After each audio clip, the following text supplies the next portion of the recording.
This is a clip from the Cannon podcast. To hear the full episode and get access to exclusive benefits, head over to patreon.com/thecannonpod and sign up for just £3 a month. Now, we have mentioned him a few times on this podcast. We couldn't wait to talk about him, and it's not the carbohydrates, thankfully.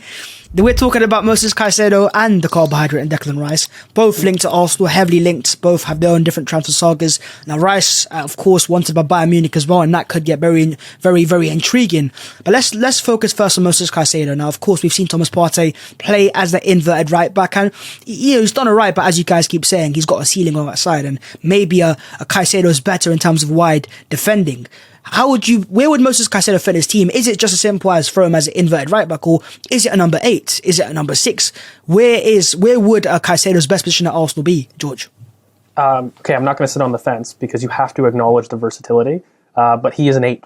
He's always been an 8 to me. How you maximize him is as an 8. And why is that? Because I feel that he has such huge forward potential. Everybody talks about his defensive ability and how much they remind him of, N'Golo Kante in terms of his stance, how he nips in and he's everywhere.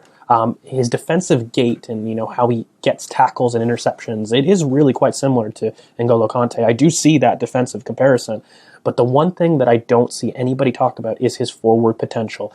When you've got a guy that is just so springy, that is somebody that can generate so much power in the first 5 yards, but then has the technical ability to know how to release the pass and the tempo of pass, that is when it starts to get interesting. And I keep talking about how he has this technical ability to do this reverse ball, we call it. And I'll bring everybody's attention to there's a period in the first half against Wolves when Martin Odegaard receives in a very open space after receiving it from, Bukayo Saka, and he opens left, but he recycles. And he doesn't do a reverse pass into Saka that's on. That is something that I can totally see, not just Moises Caicedo, I can see an Emile Smith-Rowe doing. There are times this season that I feel that there's a little bit of cuteness in tight spaces that we definitely need to have. And Moises Caicedo has a phenomenal ability to be punchy between the lines and play a pass that's very, very tempoed. So for me, when I start to look at how do I orient this team, I go back to my biggest inspiration, the Invincibles, which I think is Arsenal's favorite inspiration, no matter who you ask as a fan. And you ask, how did that team work?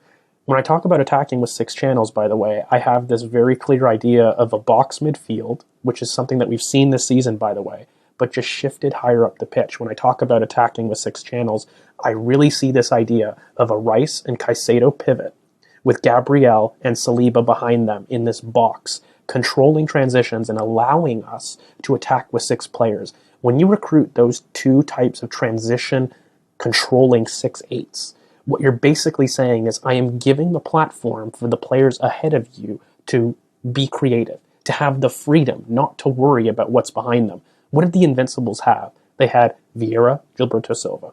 Even before that, they had, Emmanuel Petit and Vieira. What was the crux of that, along with Sol Campbell, Kolo Toure? What is the crux of that midfield core? It was huge transition athletes that allowed Ashley Cole to bomb up the pitch, which, by the way, I can totally see Ben White doing in a role, by the way. When you look at that team, Lauren, these guys didn't stay behind to offer a kind of defensive block. It was just Vieira, Gilberto Silva, Kolo Toure, and Sol Campbell that basically let the forward players do whatever they wanted. I think that's kind of a style that we're going to be moving towards if you do recruit a Declan Rice and a Moises Caicedo. And then the question becomes, between the two, who do you want higher up the pitch, Declan Rice or Moises Caicedo? For me, the difference comes where I think both have really great ball striking, both have immense dribbling. But for me, Declan Rice doesn't have the cuteness in tight spaces when he is in that half-turn corridor to find reverse balls or slip-in passes in between. He will take it and he will shoot. And he will get goals, by the way. It's not that he can't do that role. But I do feel that when you're higher up the pitch, in that final half-space corridor, you need a little bit more cuteness on the ball to not only offer the ball striking, but also those slipped passes. And that is the biggest difference, along with the defensive ability. Declan Rice right now, he is probably the best defensive DM in the world for me. Why is that? He's more of an anchor. He doesn't run with you. Play comes to him and he stops it. He can run with you and do that, but primarily, he is somebody that stops play that comes to him. Moises Caicedo doesn't do that. How he even operates as a 6 is he chases, he harasses you, and he runs with you. For me, That is not the best thing when you're defending a very high line. You definitely need that higher up the pitch to squeeze balls and force turnovers, which is, by the way, a huge part of our press. But in terms of the stopper role, you need somebody that is able to eat up space and is able to kind of stop play from running while you have a kind of maybe an undernumbered counterattack, or you've got the opposition that are running towards you. So that's what I see as a Moises Caicedo's best role, number 8. But again, I want to reiterate, of course he has the versatility as an inverted right back. Of course he could be a 6, if we've got an injury. And God forbid, Arsenal never get injuries, right? So we don't have to worry about that. But he has that versatility. But for me, he's a very clear 8 in how I see him in the squad. You look at if he was, Mikel Arteta sees him as an 8 as well. You've got a midfield potentially, if we get them signed, because it's not signed yet. Declan Rice is a number 6. Moises Caicedo is a left side number 8, and Martin Odegaard on the right. That midfield three there is, of course, very impressive, and it's up there with one of the best in the league, if not the best, in my opinion. And that's why it'd be very expensive as well. Alex, how would that midfield operate? And do you think that is enough for Arsenal to go and then win a title?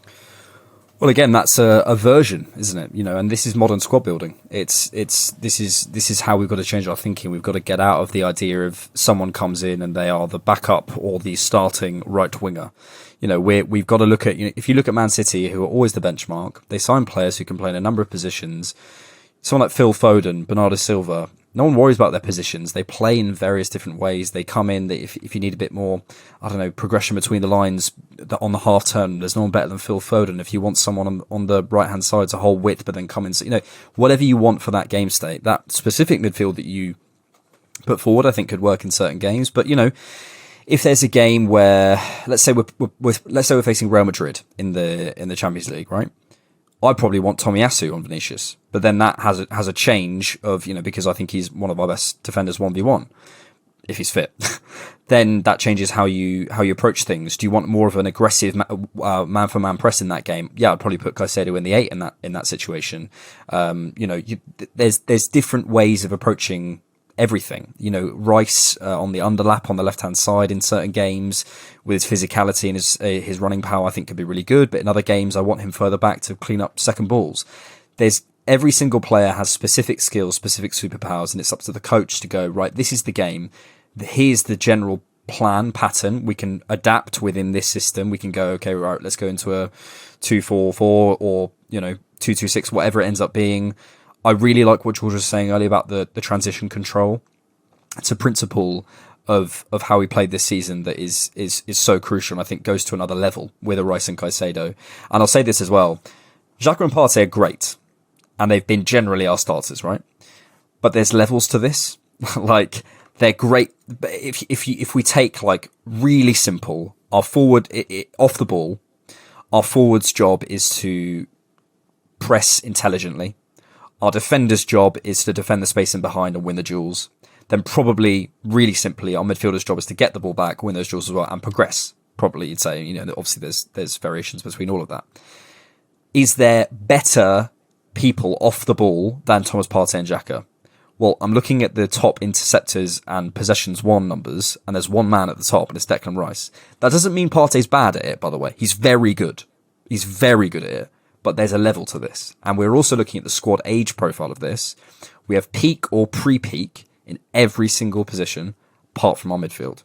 So I think it's about understanding that there are levels to what we want our midfielders to do, understanding that they have a multitude of different roles that they could play against. You might play Nottingham Forest, then Wolves, then Spurs, then Real Madrid, then Bayern Munich. All of these teams are going to have different things.